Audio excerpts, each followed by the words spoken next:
Buenos días, que el Señor les bendiga. Espero que, a pesar de la semana con algunas noticias que nos han convulsionado un poco a todos, pero que hayáis tenido una buena semana, que hayáis tenido una semana en la que el Señor os haya edificado de forma personal y íntimamente en vuestros devocionales y en vuestra relación con Él. Hoy vamos a compartir el pan y el vino después de muchos meses sin hacerlo, así que participaremos de la mesa del Señor y compartiremos todos de un mismo pan y de un mismo vino. También,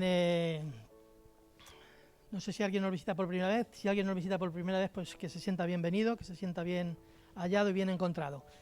Rubén no es por primera vez, pero de uvas a peras antes lo veíamos para Navidad nada más, así que ya lo vamos viendo también por el verano, así que bienvenido.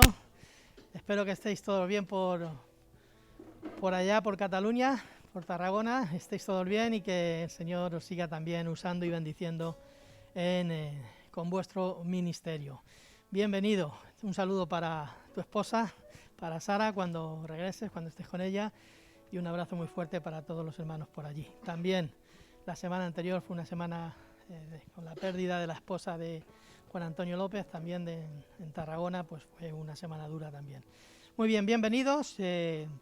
Vamos a dar comienzo para alabar y bendecir al Señor. Vamos a poner este tiempo en las manos del Señor y que Él lo dirija todo.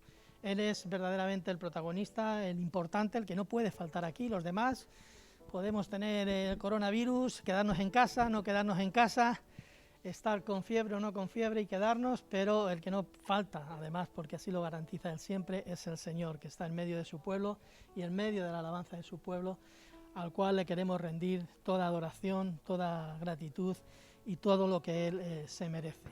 Muy bien, pues vamos a orar y a poner este tiempo en las manos del Señor. Amén.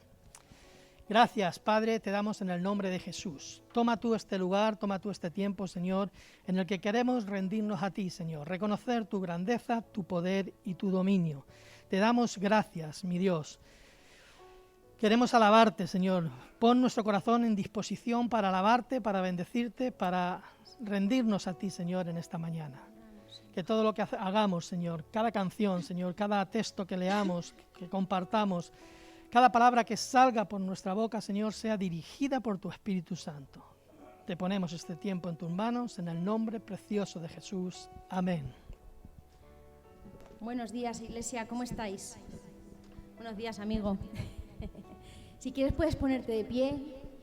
Y dice la palabra en Juan 3:16, porque de tal manera amó Dios al mundo, Dios amó tanto al mundo, ¿qué? ¿Qué dice? Que dio a su único Hijo, ¿para qué? Para que todo aquel que en él crea no se pierda, sino que tenga vida eterna. Y dice más, dice que no vino Jesús para condenar al mundo, sino para que el mundo sea salvo por él. Es motivo más que de sobra para estar agradecidos y para adorar al Señor, porque podemos entrar a la presencia de Dios gracias a que el Señor Jesús vino, se despojó a sí mismo y no le importó ser obediente hasta la muerte, ser obediente hasta la cruz. Nos ama, el Señor te ama, Dios te ama, Dios está contigo, Iglesia, el Señor está aquí y podemos estar en su presencia. Y eso es una maravilla, es el creador del universo, ¿verdad o no? Amén. Pues puedes hoy cerrar tus ojos, levantar tus manos, aplaudir, porque Dios está en medio nuestro y vamos a alabarle. Amén. Señor, no hay otro lugar donde queramos estar. En tu presencia. Por un momento en tu presencia.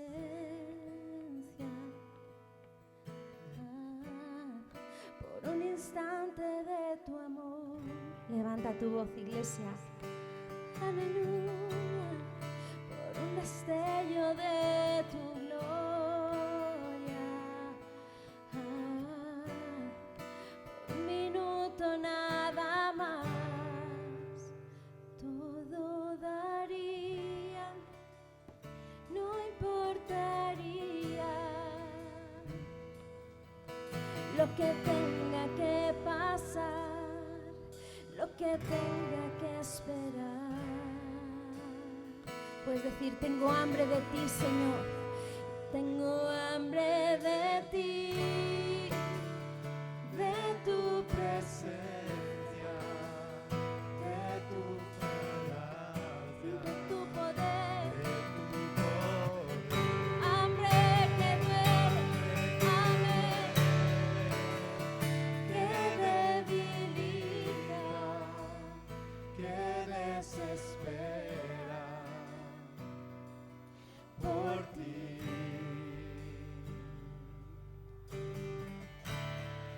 Por un momento en tu presencia,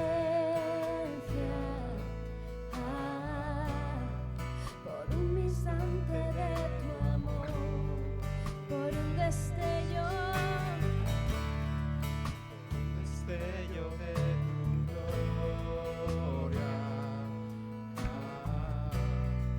por un minuto nada más, y todo daría, todo daría, amén, no importaría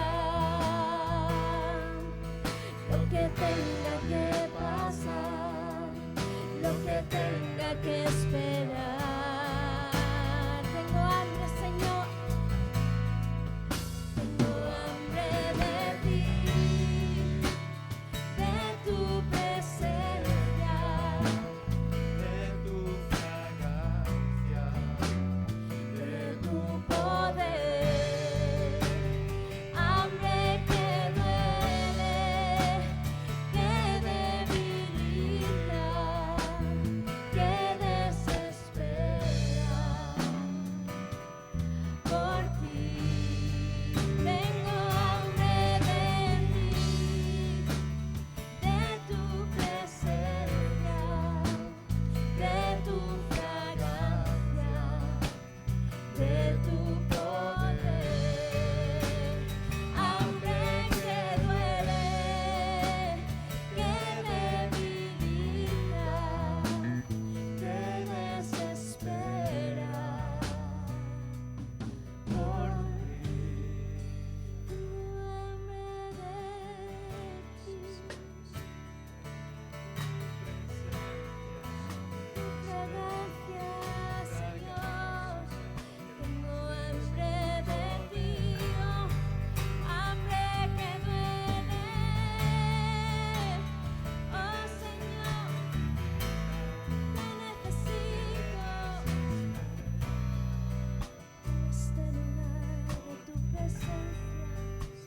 En este lugar de tu presencia, Señor.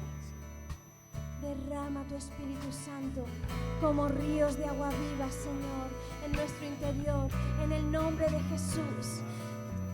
Hay salvación en el nombre de Jesús. Hay libertad donde está tu Espíritu Santo. Oh Señor, gracias por tu presencia. Gracias por tu presencia. Gracias, Señor.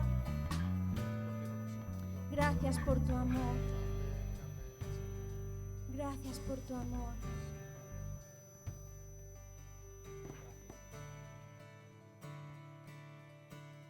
Gracias, Señor.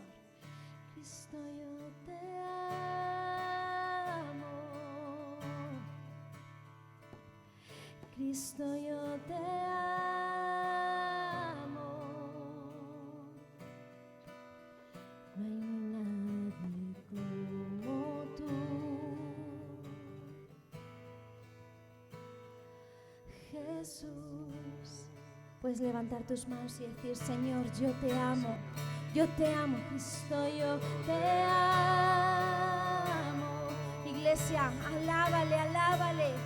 Cristo, yo te amo. Levanta tu voz. Cristo, yo te amo, te adoro, Señor. No hay nadie como tú. Jesús, una vez más. Te amo, yo te amo. Cristo, yo te amo. Cristo, te amo. Cristo, yo te amo.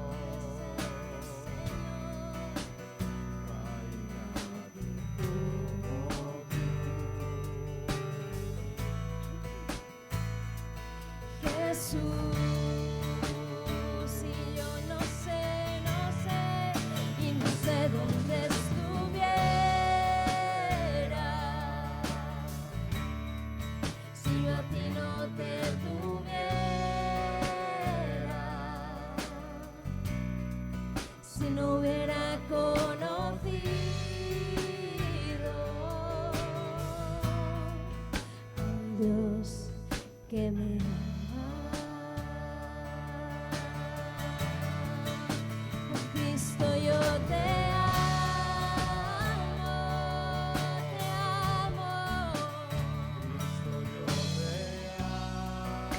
no hay nadie como tú.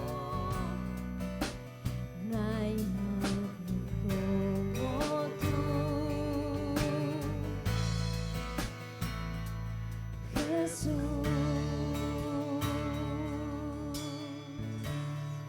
yo te amo. Yo te amo, Señor, te amo, te amo. Recibe adoración, Señor. Aleluya, aleluya. Queremos llenar tu trono de alabanza. Oh, glorifícate, Señor. Llena este lugar de tu presencia.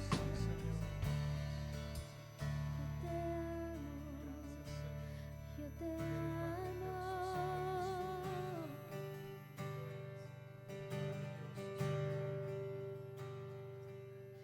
Tu gloria desciende,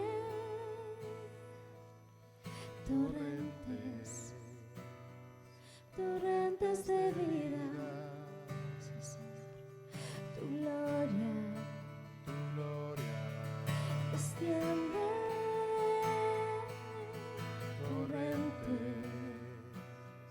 torrentes de vida, tu gloria desciende,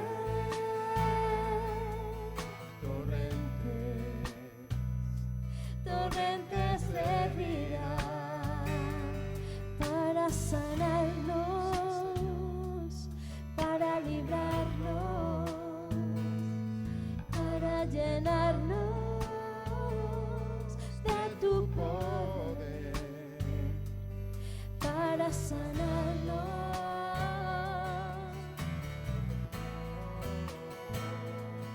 para llenarnos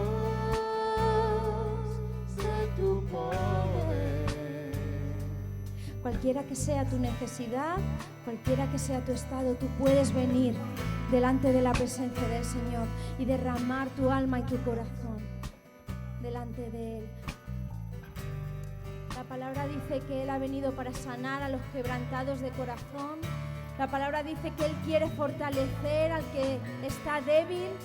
Él quiere darte fuerzas, Él quiere levantarte, Él quiere darte ánimo y quiere sanar tus heridas y quiere sanar tus enfermedades. Dios está aquí y su gloria desciende como torrentes de vida para llenarnos de tu poder.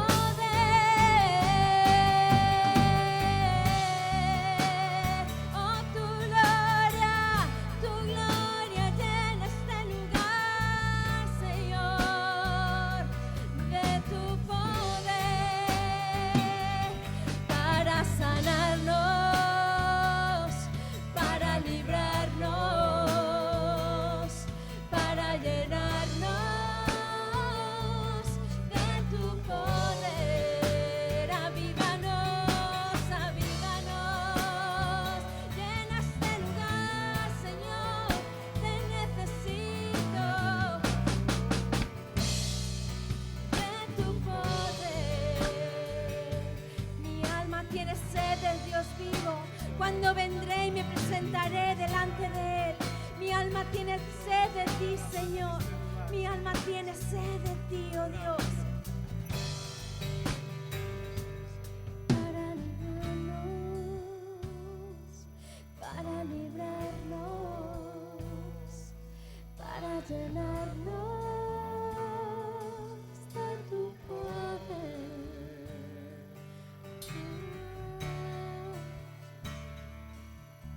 Amén, amén. ¿Quieres ser lleno de su poder? ¿Quieres ser lleno, iglesia? Levanta tus manos, levanta tu voz. Dile, Señor, yo necesito que tú me sanes. Yo necesito que tú me libres, Señor. Y necesitamos que tú nos llenes de tu poder. De tu poder.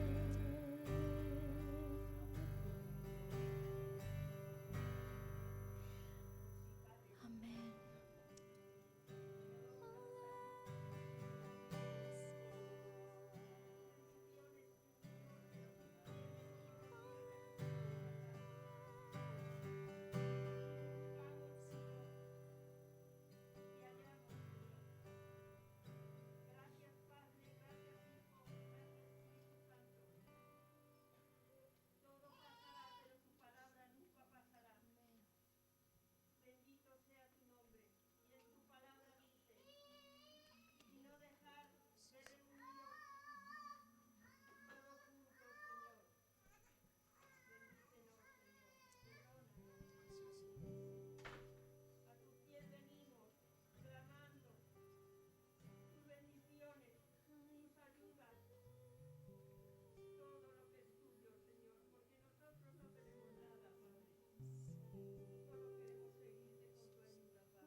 adoramos, Señor.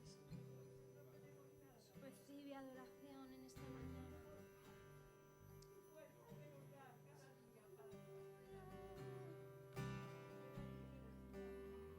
Te adoramos. Aleluya, Señor.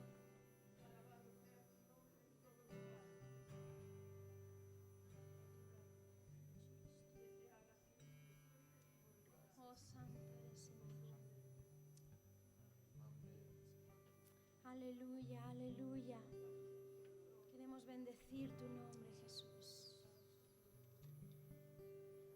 Hay poder en el nombre de Jesús. Hay poder en la sangre que Él vertió. Aleluya. Hay poder, poder sin igual, poder en Jesús, quien murió. Hay poder, poder sin igual, poder en la sangre que vertió. Una vez más, iglesia. Hay poder, poder sin igual, poder. ¿En quién? En Jesús. Él murió. Hay poder, poder sin igual, poder en la sangre que vertió. Hay poder, poder y sin igual, poder. ¿En quién? ¿Tú lo crees? Hay poder, poder Sin igual poder en la sangre que vertió. Y una vez más, iglesia. Hay poder, díselo al de al lado. sin igual poder En Jesús, que murió. quien murió. Poder, poder sin igual, poder en la sangre que vertió. Quieres ser libre de toda maldad. Tan solo hay poder en quién. Mi Jesús.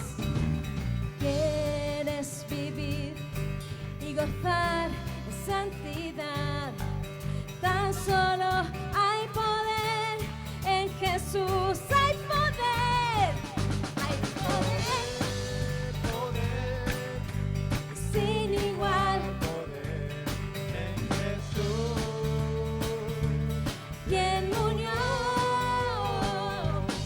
Hay poder, Poder sin igual poder en la sangre que vertió.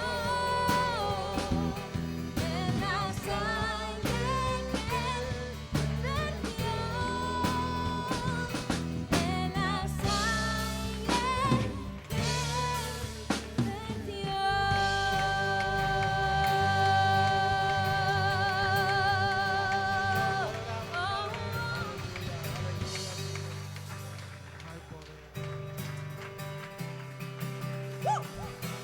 Vamos a adorar el nombre del Señor. Hay gozo en este lugar. Gozo viene en la mañana. Aleluya. Puedes saltar conmigo si quieres.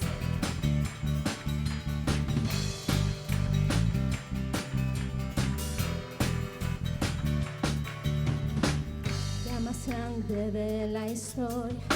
La muerte fue vencida y salvo soy.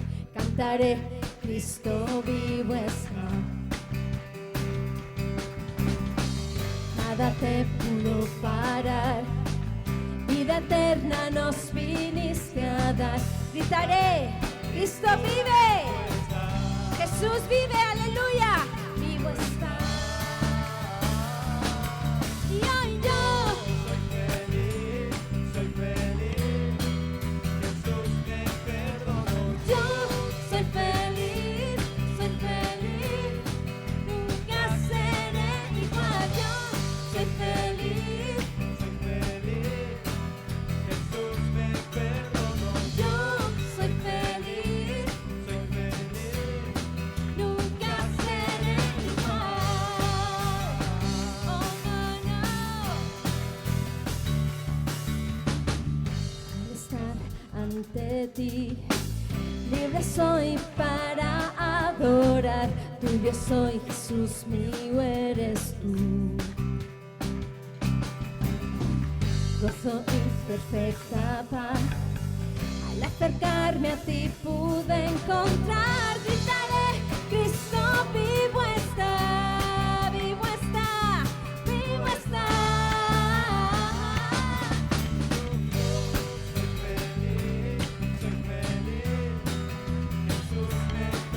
Gracias, Señor, por tu perdón. Te adoramos. Nunca seré igual. Yo soy feliz, Jesús me perdonó. Yo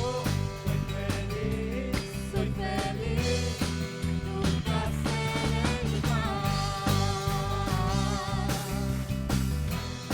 Nunca seré igual.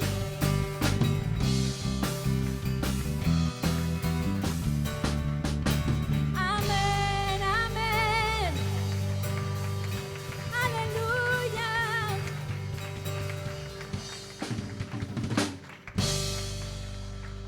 Amén. Gracias, Señor. Gracias. Te adoramos. Amén. Muy bien, antes de pasar a la palabra quiero traeros o darles saludos y sobre todo gracias en nombre de la Iglesia de Valdemoro por permitir que este ministerio y hermanos que están colaborando pues estemos ayudando y conduciendo a la Iglesia ante el relevo del pastor Andrés que el día 25 de julio partirá para Brasil. Así que reciban esa gratitud de parte de los hermanos de Valdemoro, no solamente para los que están yendo, sino para toda la Iglesia que permite y que apoya el que estemos dando esa cobertura a la Iglesia allí en Valdemoro. Hoy está mi esposa, está allí, con hermanos, con Andrés, que está dando el estudio y que está compartiendo la palabra, y también con Yolanda, cubriendo las necesidades de escuela dominical también en la edad más bajita, más pequeña. Así que gracias a todos en el nombre de la Iglesia de Valdemoro, y sigan orando por nosotros, sigan orando para que el Señor añada familias.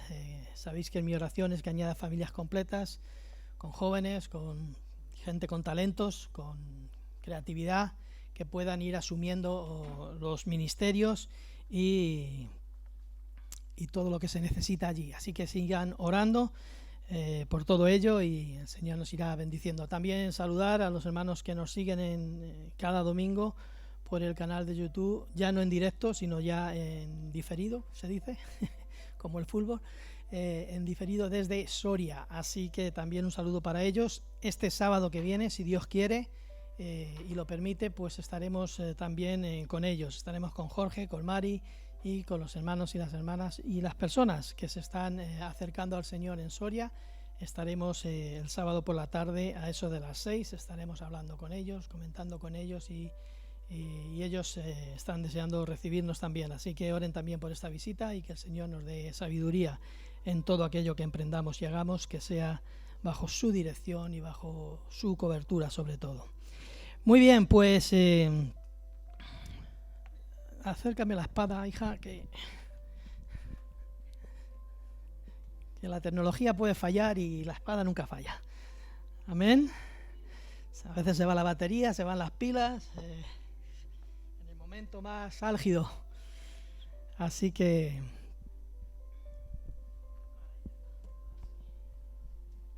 todo porque a veces me cuesta más verlo con el reflejo en la pantalla del iPad que en el papel.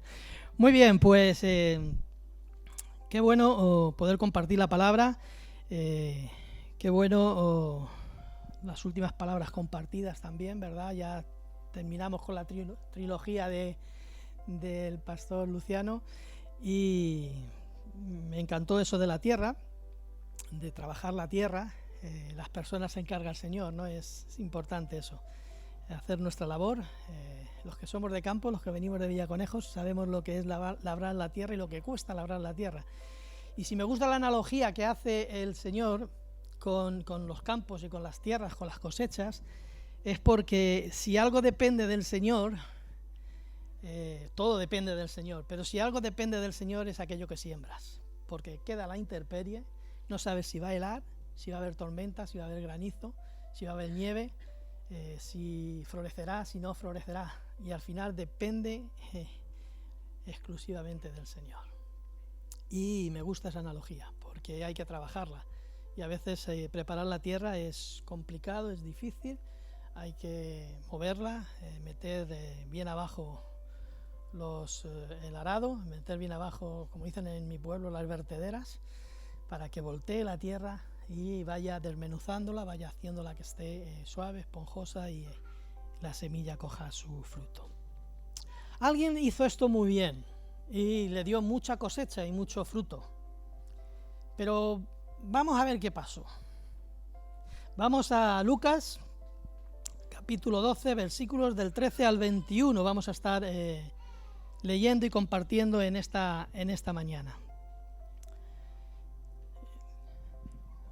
Lucas, capítulo 12, versículos del 13 al 21, dice así la palabra del Señor.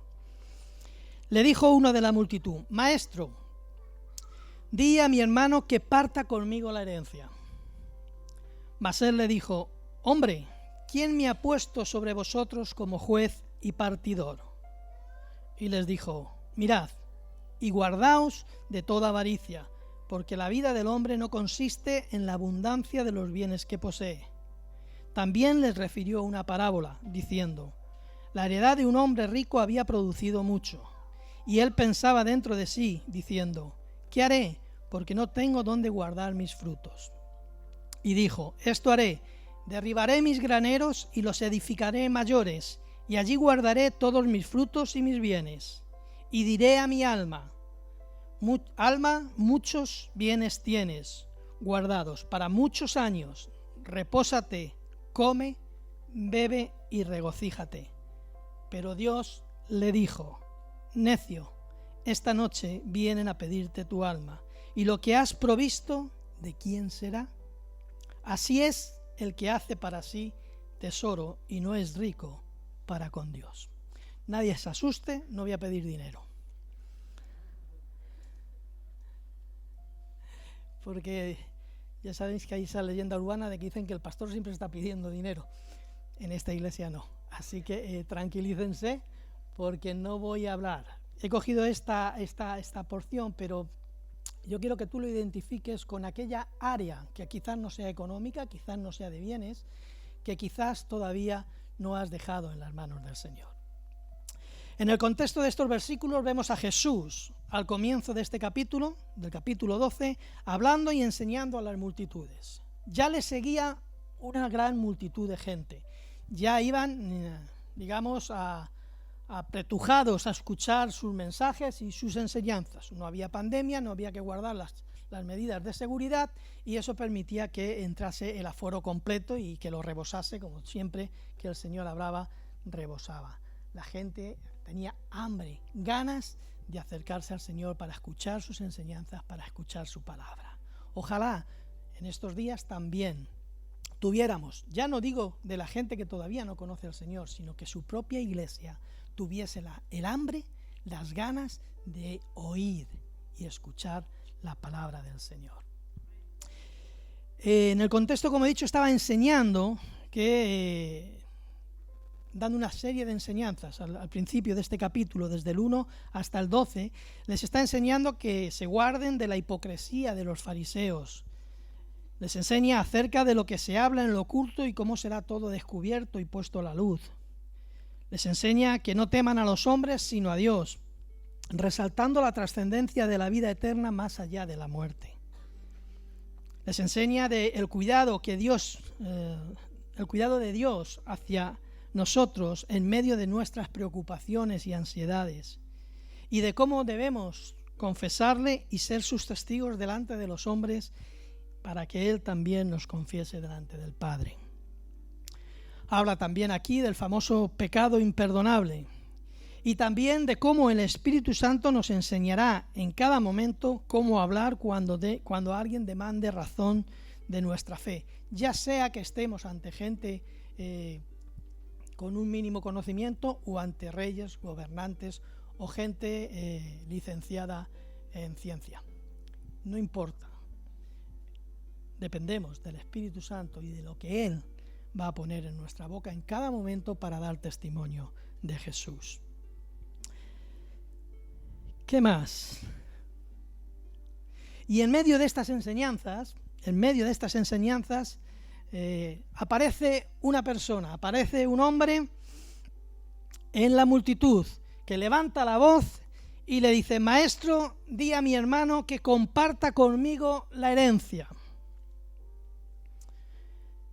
Este hombre aprovechó la pausa, no sé si mientras Jesús bebía agua para aclarar su garganta, pero aprovechó la pausa de Jesús para hablar de lo suyo. Yo he venido aquí a hablar de mi libro, yo he venido aquí a hablar de mi problema, yo he venido aquí a hablar de mis circunstancias, yo he venido aquí a hablar del litigio que tengo con mi hermano o con mi hermana. Nada extraño, ¿verdad? Que nos identificamos también, nos cuesta muy poco identificarnos con esta situación. A veces solo el problema que existe en todo el mundo es el que me pasa a mí, el que yo tengo. Me da igual todo lo demás. El Señor, el Maestro, está dando la enseñanza, está enseñando acerca de un montón de cosas muy importantes y vemos en todas ellas, ¿verdad? Hasta este versículo 12, pero aquí aparece alguien, levanta la mano y dice: Señor, te necesito, solucióname mi problema. Viene como cuando vamos buscando un enchufe para entrar a trabajar en algún lado o alguna recomendación para que alguien nos atienda. Señor, media aquí. Dile a mi hermano que parta su herencia conmigo.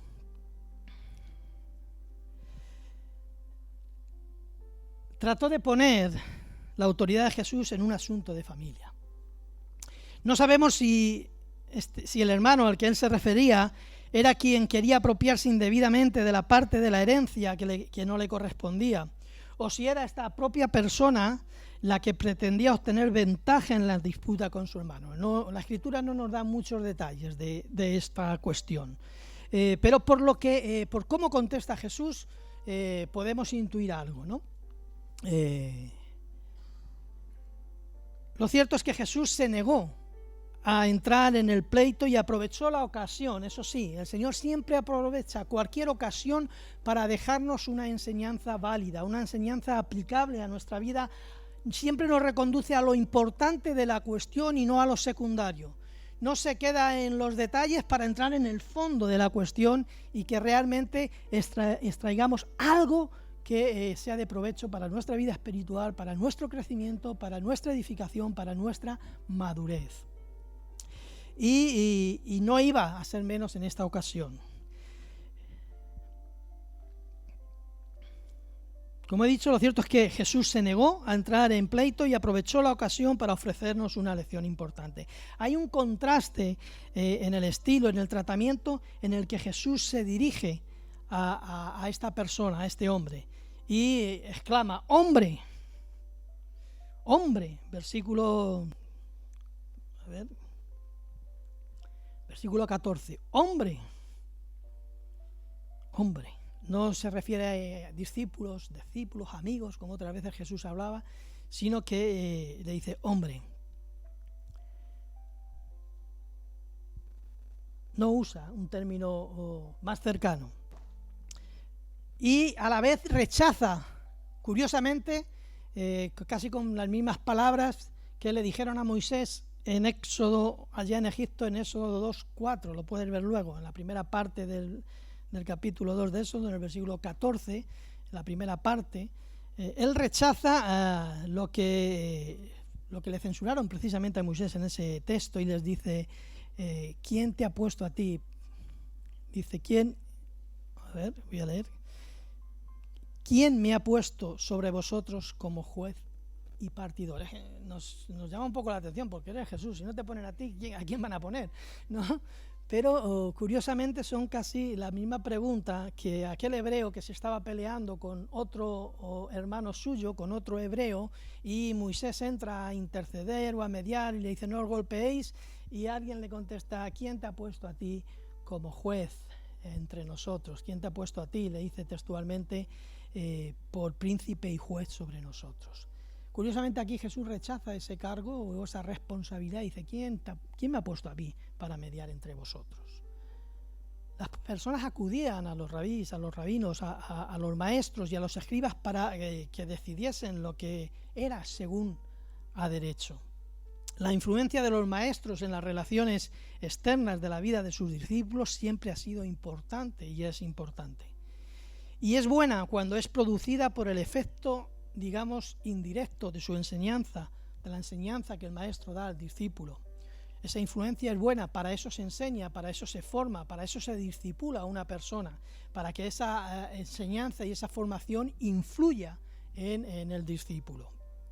Pero cuando el maestro se mete directamente en asuntos seculares, políticos o familiares del discípulo de manera determinante, esta influencia pasa o deja de ser una influencia para pasar a ser una manipulación. Y Jesús no más lejos de esta intención, ¿no? Dice, ¿quién me ha puesto a mí como juez entre vosotros? ¿Tienes un problema con tu hermano? Ves y soluciónalo, arréglalo. ¿Cuántas veces como pastores, y seguro que el pastor Luciano tiene muchos más ejemplos que yo, hay gente que te viene a que medies en un tema que le dices, ¿qué dice la Escritura? ¿Tienes algo con tu hermano? Pues es hablar con tu hermano. Ves a hablar con tu hermano y solucionalo con tu hermano. ¿Qué vienes a que yo te ponga a mediar en un asunto que tú tienes, que la Escritura te dice que tienes que solucionar? No debes tener asuntos con tu hermano, pero si los tienes, soluciónalos, porque es a lo que te llama la Escritura, a que antes de presentar tu ofrenda pongas en orden las cosas con tu hermano o con tu hermana. Y muchas veces incluso alguien te viene y te dice, hemos tenido elecciones hace poco, ¿no? Te viene a decir que a quién tiene que votar. Vota al que quieras, en conciencia. Te voy a decir yo, no me habréis oído a mí decir aquí a quién hay que votar. Cada uno en conciencia vota, con arreglo a su conciencia, decide su voto y ya está. Pero no nos matamos, no nos damos la vida, no perdemos la vida o la entregamos para hacer que otros voten lo que yo pienso o lo que otro piensa. No, si al final el Señor está por encima y Él pone y Él quita. Y utilizará no solamente a los que votamos aquí y que cada uno aquí, seguro que todos no votamos lo mismo, estoy seguro, ¿a que no? Pero no, a veces me viene, tú vota lo que quieras, hermano, yo no te voy a decir a quién tienes que votar, tú en conciencia vota y haz lo que tengas que decir. Pero hay veces que desde el liderazgo nos metemos en cuestiones que no debemos, esto no muerde, ¿no? El cable, digo. Ya, es él. Bueno, ya está la mesa en camino, pronto cambiaremos. No son temas en los que nosotros debamos de influir. Y en otras cuestiones debemos enseñar lo que dice la palabra, debemos de instruir en lo que dice la palabra, debemos de formar al discípulo, debemos de aconsejar, pero no desde la imposición, no desde la manipulación, no desde la obligatoriedad de hacer o decir o de pensar como piensa el pastor. Porque si es así, no estamos haciendo la función correcta. Cristo no quiere asumir esa autoridad en cuestiones temporales, en poderes políticos o en poderes judiciales. Estaban bajo una tiranía romana, bajo un imperio romano, y en ningún momento se le ve levantar una bandera nacionalista para exigir el levantamiento contra Roma. No, incluso tenemos la famosa frase o texto bíblico de dar a César lo que es del César y a Dios lo que es de Dios. Es decir, Él no ha venido a cuestiones temporales y pasajeras. El imperio romano cayó y se levantaron otros imperios, otros gobiernos, otras naciones y la historia continuó y Dios siguió siendo el mismo, porque Él no está sujeto a lo temporal, no está sujeto a lo efímero.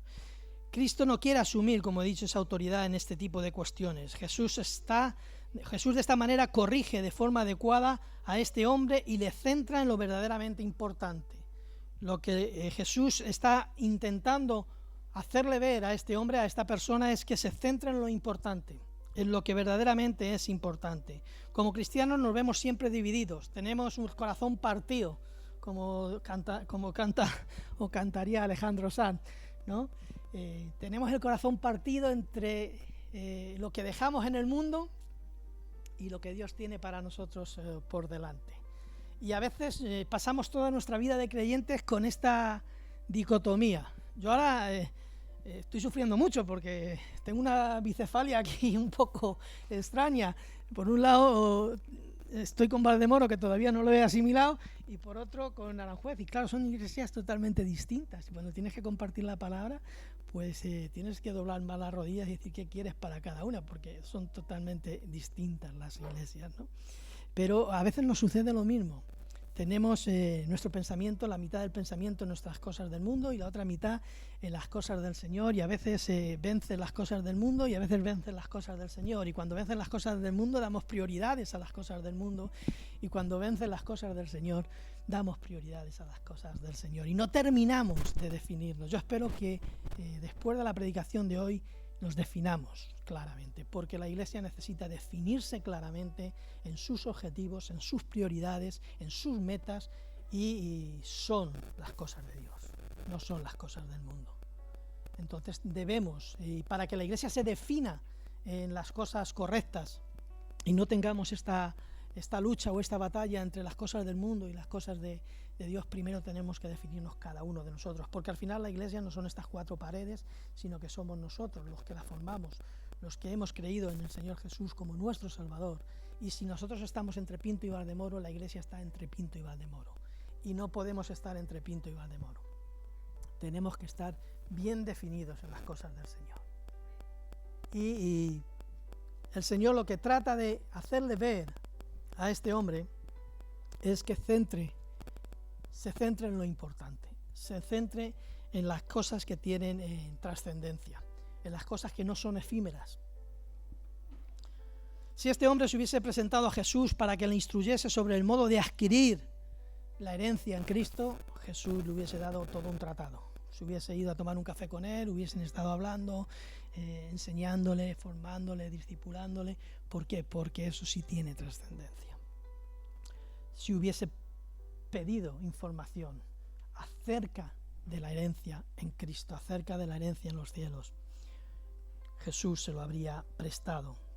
Podemos aprender así algunas cosas. Primero, que el reino de Dios, el reino de Cristo, no es de este mundo. Y eso ya lo escribió Juan y ya lo dijo el Señor también.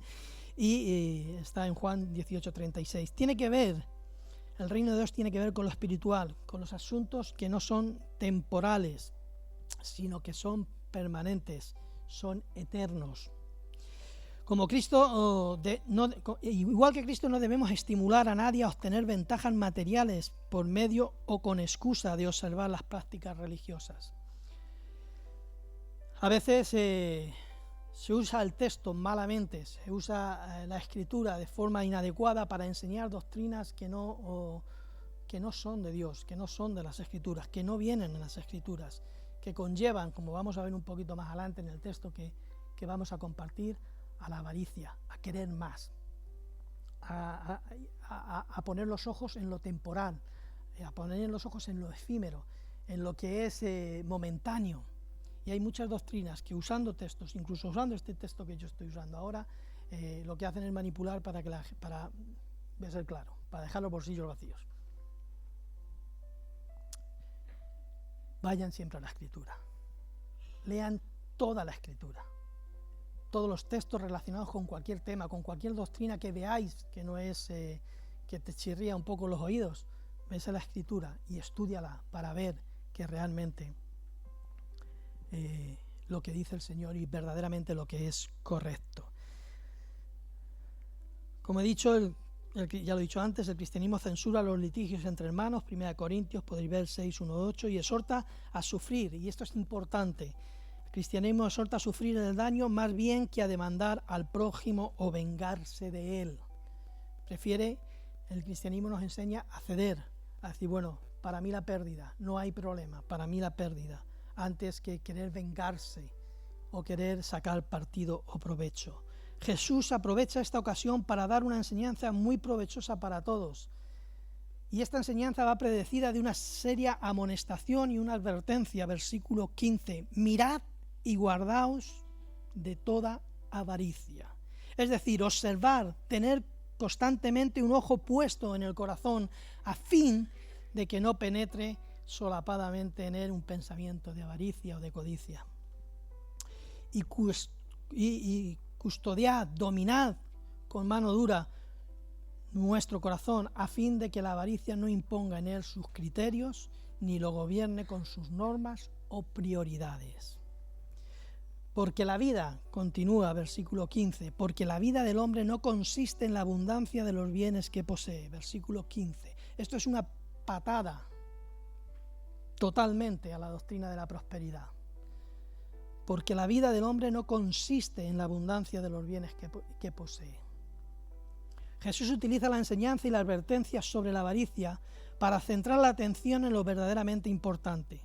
Pero puede servirnos para cualquier área, como comencé diciendo al principio de tu vida, que no estás entregando al Señor o que te consume la energía y las fuerzas que deberías estar empleando en las cosas de Dios o en el servicio al Señor. Para cualquier otra área de tu vida, como he dicho, también es válido esta enseñanza.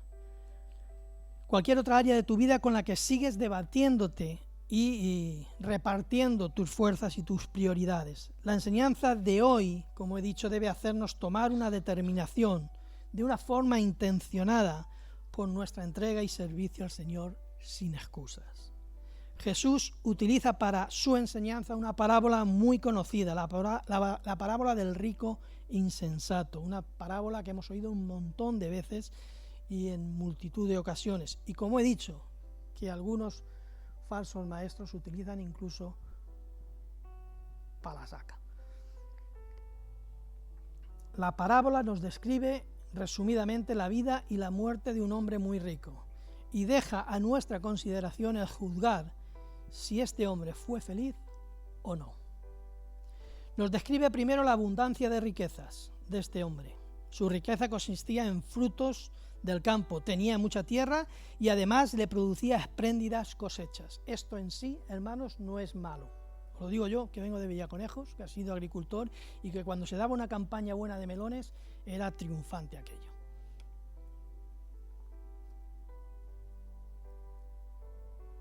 Esto en sí no es malo. Su riqueza había trabajado la tierra y por consiguiente había obtenido frutos. Insisto en la analogía, debemos trabajar la tierra.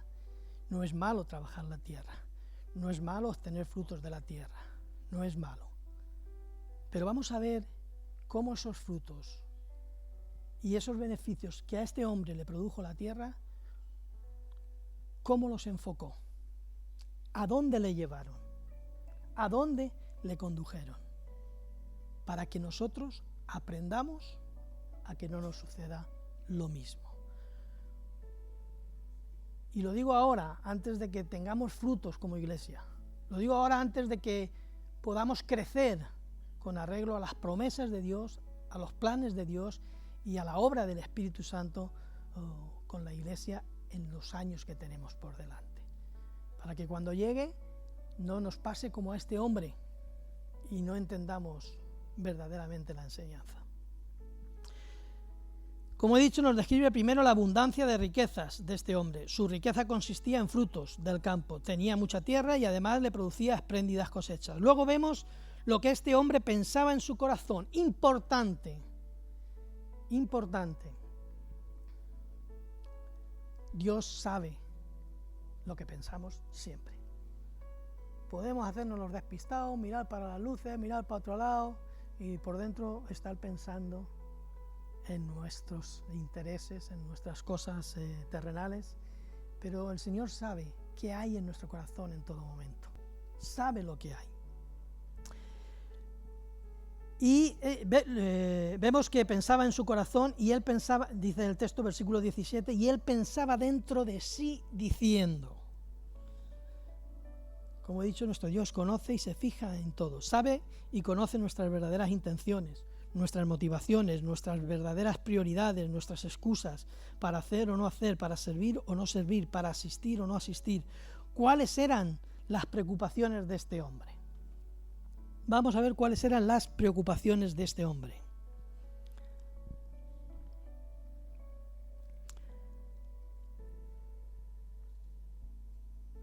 La cosecha de aquel año había sido extraordinaria.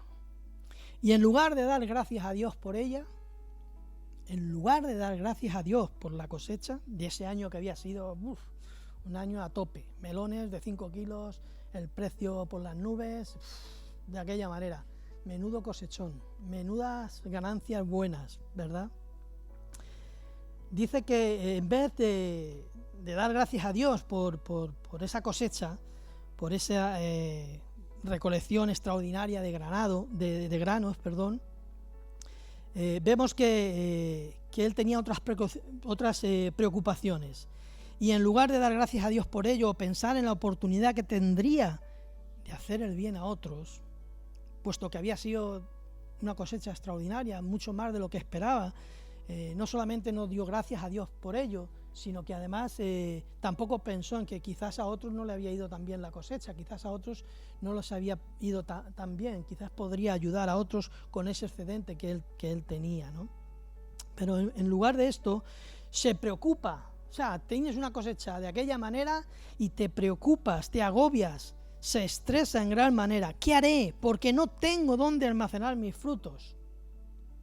Esta era su máxima preocupación. ¿Qué voy a hacer ahora? Menudo cosechón, ¿dónde lo voy a guardar? Tengo los silos ya llenos a tope y no sé qué voy a hacer. Precisamente la abundancia era lo que no le dejaba dormir ahora. Es decir, la abundancia ahora le creía una preocupación mayor a este hombre por no saber qué hacer con la cosecha. Y este hombre idea un proyecto, arguye una estrategia de hombre. Como decía Luciano, en el Antiguo Testamento vemos muchas estrategias, pero en el Nuevo solo hay una, la obra del Espíritu Santo obrando en la Iglesia. No hay más, pero nosotros seguimos planificando estrategias. Ahora hasta el 2033. Bueno, pues adelante con la estrategia hasta el 2033, pero la estrategia que vemos en el libro de los Hechos, como muy bien explicó el pastor Luciano, es la obra del Espíritu Santo actuando en la Iglesia, ni más ni menos, labrar la tierra y dejar que el Espíritu Santo obre y añada a la Iglesia cada día a los que han de ser salvos. Pero nos empeñamos en hacer estrategias. Cuidado, vamos a ver la estrategia de este hombre, vamos a ver el proyecto de este hombre. Y él dijo, esto haré.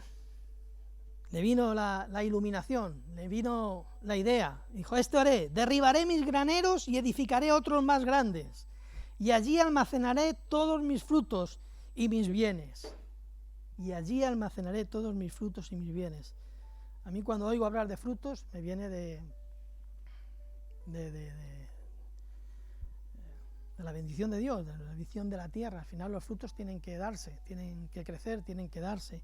Y cuando me habla de bienes, de los beneficios que esos frutos me viene cuando yo los intercambio por otra cosa que a lo mejor yo no he criado o que no tengo. El trueque antiguo de toda la vida, donde yo sembraba patatas y lo cambiaba por aquel que sembraba habas. Esto en los pueblos, ¿verdad, Begoña? Sabemos lo que es, porque hemos vivido así muchos, sobre todo los que somos más viejos. Habla de sus frutos y de sus bienes como si fuese el dueño absoluto de ellos. Aquí comienza una secuencia de errores en cuanto al planteamiento en el proyecto de este hombre. Edificaré otros más grandes y allí almacenaré todos mis frutos y mis bienes. El primer error es este, que habla de sus frutos y de sus bienes como si fuera dueño absoluto de ellos, como si no fueran. Como si no fuera Dios el dueño de todo y nosotros meros administradores de lo que Él pone en nuestras manos. Has tenido una cosecha fabulosa, estupenda, y no agradeces a Dios, no reconoces la gloria y la honra de Dios en lo que se ha producido, sino que piensas que eso es tuyo por derecho, que lo has hecho tú, que lo has conseguido tú, que tú lo has llevado a cabo y no el Señor. Primer error. Habla de sus frutos y bienes como si fuera el dueño absoluto de ellos, cuando el dueño absoluto es el Señor. Piensa en almacenarlo todo para sí. Piensa en almacenarlo todo para sí, sin compasión para el pobre, el extranjero, el huérfano o la viuda, que ya la ley judía establecía que había que cuidar y tener cuidado de estos sectores, el extranjero, el huérfano, la viuda y los pobres. Piensa en derribar los graneros que ya tiene y edificar otros más grandes. Es decir, como si tuviera garantizado que al año siguiente, que a la cosecha siguiente, no pudiera ser mala. Es decir, va a ser como mínimo igual. Por eso voy a derribar estos graneros y voy a hacer otros más grandes para que coja más, porque el año que viene, claro, va a ser igual o mayor, ¿no? Como no le da la oportunidad o no da, su pensamiento no cae en que a lo mejor el año que viene hay sequía y se pierde toda la cosecha. ¿Y qué haces con unos graneros más grandes y más hermosos si no tienes grano para llenarlos? Pero él da por hecho que eso no puede suceder. Derriba los graneros y edifica otros. Si no te coge este año, añade. No derribes, simplemente amplía. Amplía otro silo, amplía otra nave, amplía otro almacén donde puedas guardar el grano, pero no tienes por qué derribar todos y edificarlos de nuevo. Y aquí, este fue el texto que me detuvo realmente cuando dije, quiero compartir de esto. Porque es importante a la hora de edificar, ¿qué vamos a edificar? ¿Y para quién vamos a edificar? ¿Qué tipo de graneros queremos levantar? ¿Qué tipo de graneros queremos ampliar? ¿Qué tipo de graneros queremos construir? Porque si son graneros para nuestra propia vanagloria, si son graneros para nuestra propia fama, si son graneros para nuestro propio beneficio, para nuestro propio reconocimiento, para nuestra propia vanidad, estamos siendo como este hombre, estamos siendo necios. Entonces, cuidado a la hora de edificar, cómo edificamos. Este hombre dijo, destruyo todo y edifico de nuevo más grandes. Y si el año que viene no hay grano, ¿qué hacemos? Recuerdo cuando empezó la pandemia, hace año y medio, ¿verdad? El año pasado, por el mes de marzo, que cuando hicimos los presupuestos de la iglesia en febrero, y estábamos pensando en ampliar esa pared, llevarla bastante más atrás, justo a la mitad de la nave que hay detrás. Estábamos ya con todo planificado, el dinero que queríamos emplear en esa ampliación, y llegó la pandemia y esto nos paró. Y yo digo, quizás el Señor nos libró de algo más grande que todavía no entendemos, no lo sé. No quiero decir que no lo hagamos, pero quiero decir que no es lo importante. Es decir, que no es lo importante, hermanos. Que no es lo importante. Lo importante no es lo grande que es la iglesia en cuanto a metros cuadrados, sino lo servicial que es la iglesia en cuanto a las personas que formamos parte de ella. Eso es lo que hará que las personas conozcan a Cristo, no el local sea más grande o más pequeño. ¿Qué quiero decir? Que cuidado cuando nos planteamos edificar, cuando nos planteamos levantar graneros, pensando de una manera muy espiritual en que bueno, los vamos a llenar de almas. Cuidado, porque Dios conoce nuestro corazón y puede detectar que a lo mejor no lo estamos haciendo con la motivación correcta, que a lo mejor no lo estamos haciendo con los pensamientos adecuados, que a lo mejor estamos edificando para nosotros. A lo mejor es que me ha dado ganas de ser apóstol a las naciones. De momento ya estoy en camino, soy apóstol a las provincias. Cuidado cuáles son nuestras motivaciones correctas. ¿Qué es lo que realmente nos mueve a tomar decisiones o a edificar graneros. A lo mejor los graneros que tenemos edificados hay que derribarlos, pero no como este hombre para meter más, sino porque no están levantados de la forma correcta, para la persona correcta, para los fines correctos y con las motivaciones correctas, que no son otras que a nuestro Señor, a nuestro Dios.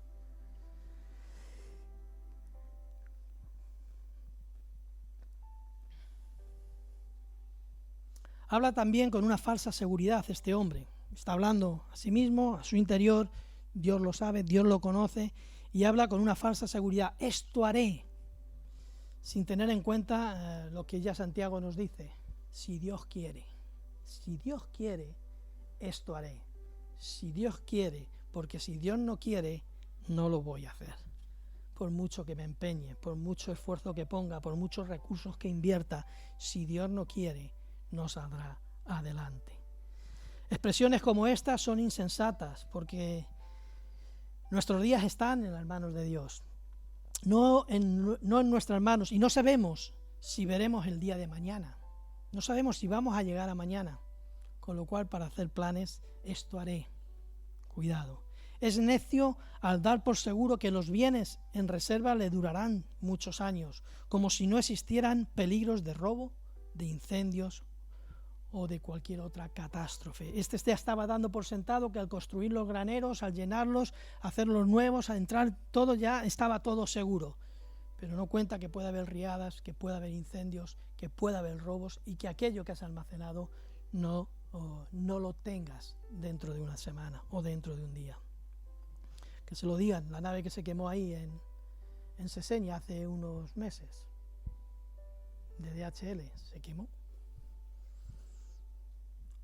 Pero ya antes le había pasado la Filomena por encima, o sea que le pasó la Filomena y lo remató el incendio, en menos de nada, de un suspiro, pasó. No hay nada seguro. Pero además es necio también tener por seguro que la salud de la que disfrutaba iba a durarle muchos años, cuando no hay nada más frágil que la salud, y lo hemos visto en año y medio de pandemia. No hay nada más frágil que la salud. Hoy estás hecho como dice en mi pueblo, un toro, un roble, y mañana estás por los suelos con 39 de fiebre, que no te se sujetan ni los pantalones. No hay nada más frágil que la salud. Y es necio por el programa de vida que se había trazado para el futuro.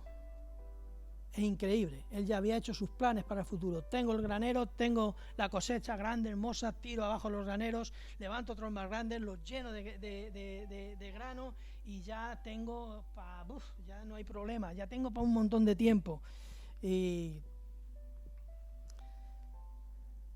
no es así. El programa que había trazado, ya le dice, ¿no? Dice, al no pensar en otra cosa que comer y beber y divertirse, dice el texto, ¿no? Y todo esto se lo dice a su alma, ¿no? Le dice, a ver dónde está. Y diré, alma mía, ya tienes bastantes cosas buenas y guardadas para muchos años. Leo ahora la versión internacional. Descansa, come, bebe y goza de la vida. Le está diciendo al alma.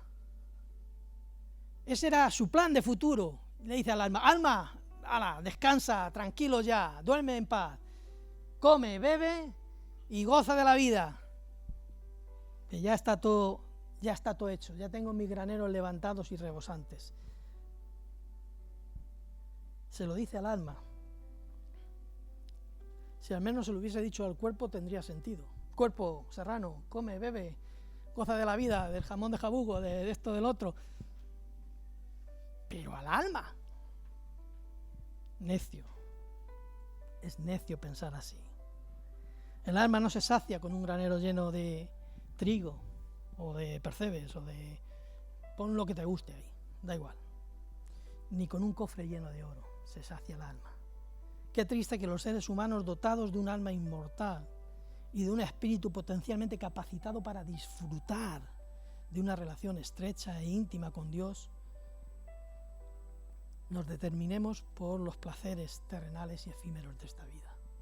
Cuando tenemos esa capacidad, tenemos un espíritu capaz de relacionarse con Dios, de tener una intimidad, una relación con tu Creador gracias a esa mediación de Cristo Jesús en la cruz del Calvario.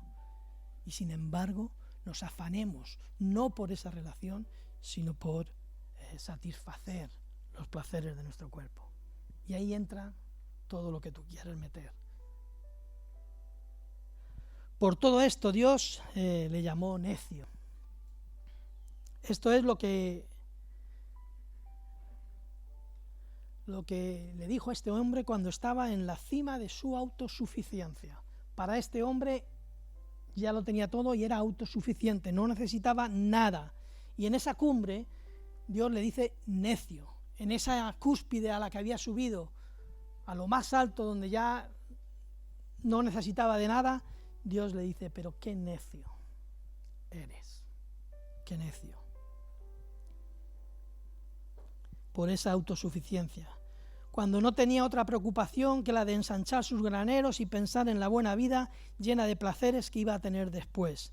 La sentencia que Dios pronunció contra él fue una sentencia de muerte, pero este hombre ya estaba muerto antes, porque estaba pensando que estaba alimentando su alma cuando no era así, porque el alma no se satisface con los placeres terrenales, solo puede ser satisfecha por esa comunión y esa relación con Dios. La sentencia que Dios pronunció contra él fue una sentencia de muerte. Esta noche vienen a pedirte tu alma. Y es curioso, la redacción es curioso cómo Jesús cuenta esta parábola, ¿no? Esta noche vienen a pedirte tu alma y los que has provisto, ¿para quién será? Da a entender que encima era un hombre que posiblemente no tuviese descendencia, con lo cual más absurdo todavía, porque todo lo que estás acumulando, ¿para quién va a ser? ¿Quién lo va a disfrutar? Ni tan siquiera lo sabes, y sin embargo te estás dejando la vida en ello. Pensaba que tendría bienes para muchos años, pero sin embargo iba a tener que despedirse de ellos esa misma noche, y no saldría, y no sabía quién iba a disfrutar de ellos. Precisamente le iban a pedir ese alma para el que estaba acumulando riquezas. Ese alma que no había sabido saciar. Es como si el Señor le estuviese diciendo, devuélveme el alma que no sabes utilizarla, porque piensas que la estás saciando con cosas terrenales cuando solo puede ser saciada por las cosas espirituales.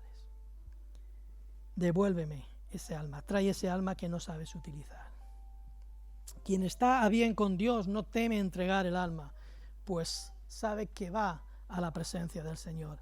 Pero para el hombre apegado a las cosas de este mundo, la muerte es como si le despedazaran precisamente el alma, como si se lo arrancasen por la fuerza. ¿Por qué? Porque está apegado a lo terrenal y sabe que no se va a llevar nada. Desnudo vinimos y desnudo nos vamos a ir, con algunos años más, con algunos kilos más, con algunas arrugas más, pero desnudo, no vamos a podernos llevar nada, ni tan siquiera mi cachivache de coche. O sea que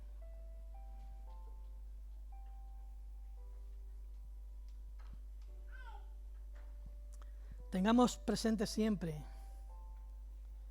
esto, que nos van a pedir. Llegará un momento en el que nos pedirán nuestra alma, cuando menos lo esperemos, cuando menos lo esperemos. Y me van a pedir cuentas de cómo he administrado las facultades de mi alma, qué he hecho con él. Así es, concluye el versículo 21, así es el que hace para sí tesoro y no es rico para con Dios. Con este texto termina resumiendo Jesús la enseñanza de esta parábola. Este hombre edificó graneros más grandes para sí mismo. En ningún momento se acordó de Dios, en ningún momento dio gracias a Dios, en ningún momento pensó en los más débiles, en los pobres, en las huérfanas, en las viudas. No, pensó para sí, para comer, beber y divertirse y pasarlo bien. Nada más. Nuestro lema como iglesia para este año es edifiquemos. Pero no edifiquemos como este hombre. No pensemos en graneros para nuestro propio placer, para nuestra propia ego, para nuestra propia vanagloria. edifiquemos graneros que glorifiquen y que den la gloria y la honra al Señor. Tengamos en cuenta cómo estamos edificando o cómo queremos edificar. ¿Edificamos para nosotros mismos? Pues entonces somos necios como este hombre. Y tendremos que derribar esos graneros que hemos edificado y edificar correctamente graneros para el Señor. Edifiquemos para el Señor. Si estamos edificando para el Señor, entonces somos sensatos y Dios abrirá camino y extenderá su gloria sobre Aranjuez. Hasta aquí. Que el Señor bendiga su palabra, obre en nuestro corazón y marquemos esas prioridades que realmente nos lleven a edificar graneros, no para nuestras riquezas, no para nuestro propio vanagloria, nuestro propio orgullo, nuestra propia vanidad, nuestra propia fama, sino edifiquemos de tal manera que en esa edificación el Señor sea glorificado.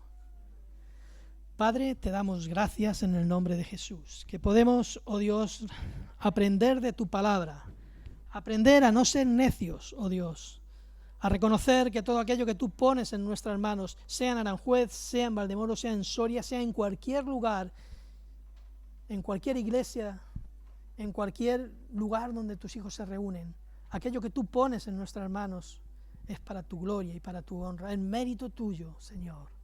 Tú eres el que hace crecer, el que multiplica, el que produce el avivamiento. Tu Espíritu Santo es el que obra a través de la iglesia. Nosotros, siervos inútiles, somos, que lo que tenemos que hacer, hacemos.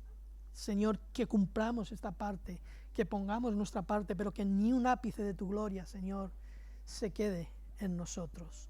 Que construyamos y edifiquemos esos graneros para tu gloria y para tu honra, y no para nuestro propio deleite, no para nuestros propios placeres, no para nuestra propia fama o gloria, sino que seas tú glorificado, levantado, exaltado en lo más alto de todo aquello que emprendamos, Padre. Te doy gracias por tu palabra. Bendice cada familia, cada hogar, Señor, en esta iglesia, Señor.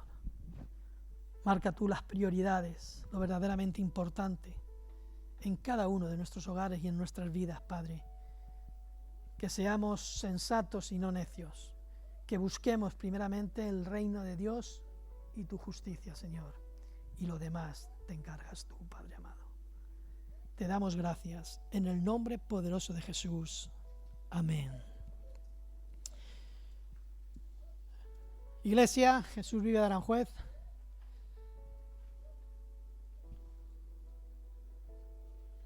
Meditemos cómo estamos edificando. Si para nosotros o para el Señor, porque eso nos llevará a donde Dios quiere que vayamos, o nos quedaremos como este necio, muertos, aunque sea en vida. Que el Señor los bendiga, disfruten de este fin de semana en familia, disfruten de Aranjuez, de lo bonito de Aranjuez, de sus paisajes, de sus colores. Está precioso Aranjuez en este tiempo, disfruten de ello. Den testimonio de lo que Dios está haciendo en su vida con humildad, con amor al prójimo, sin juzgarlo, ámenlo, preséntenles a Cristo y dejen que el Espíritu Santo haga el resto. Que tengan un feliz día, que el Señor les bendiga mucho y sigan orando por esta iglesia. Que el Señor les bendiga.